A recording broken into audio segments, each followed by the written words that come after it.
এখন সময়টা এমন, এই শীত এই গরম, ভোর রাতের দিক কিন্তু বাচ্চাদের হাত পা একদম ঠান্ডা হয়ে যায়।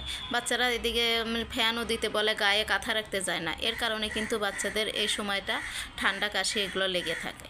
তো শীতের শুরুতে আমি বাচ্চাদের জন্য যেটা করি, এইখানে আমি পাঁচফোড়ন, সরিষার তেল, রসুন দিয়ে একটু গরম করে নিয়েছি, বাচ্চাদের হাত পায়ের তালুতে মাখবো। এটা ছিল সকালবেলা। ভোরে উঠে আমি যে কাজটা করি, বাচ্চারা এখনও ঘুমিয়ে আছে আর আমি খুবই সাবধানতার সঙ্গে ওদের গায়ে থেকে কম্বলটা সরিয়ে নিচ্ছি। আবার দুটো বাচ্চাই উঠে যাবে, তখন আর আমি কোনো কাজকর্মই করতে পারবো না। এদিকে তেলটা যদি দিয়ে দিই তাহলে ওদের ঘুমটা আরও একটু ভালো হবে। দুটো হাত পায়ের তালুতে দেবো, দুটো বাচ্চাকেই দেবো, আর দেবো কানেতে।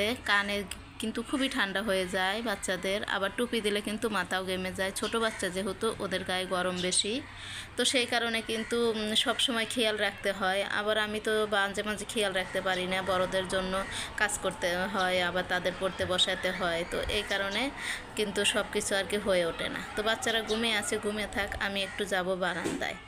একটা গাছ লাগিয়ে দেব। সকালবেলা নিচে গিয়েছিলাম আর একটা গাছ উঠিয়ে এনেছি, এখন গাছটা লাগিয়ে দেব। তো দেখা যাক গাছটা কেমন হয়। ভিডিও যেহেতু আপনাদের সাথে শেয়ার করি, গাছটা আপনারা দেখতে পারবেন কেমন হবে, আশা করি ভালো হবে।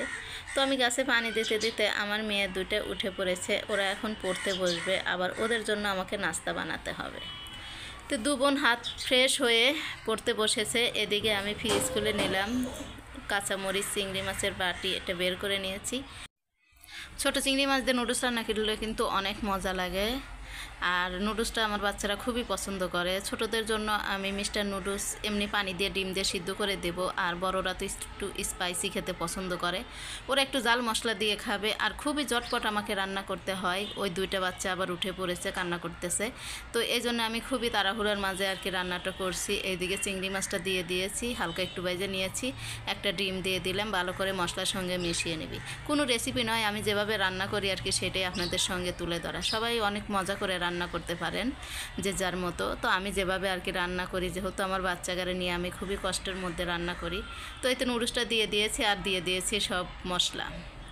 ম্যাগি মশলা দিলে ভালো মজা লাগে, কিন্তু আজকে ম্যাগি মশলা নাই, সেই কারণে নুডলসের যে মশলাটা আছে আমি ওইটাই দিয়ে দিয়েছি।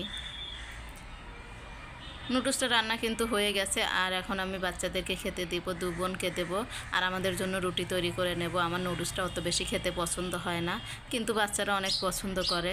এই তো আমি মাইশের আইসের জন্য 2 বাটিতে নুডলস বেড়ে দিচ্ছি, ওরা 2 বোন খেয়ে নেবে, আমরা পরে রুটি করে খেয়ে নেব।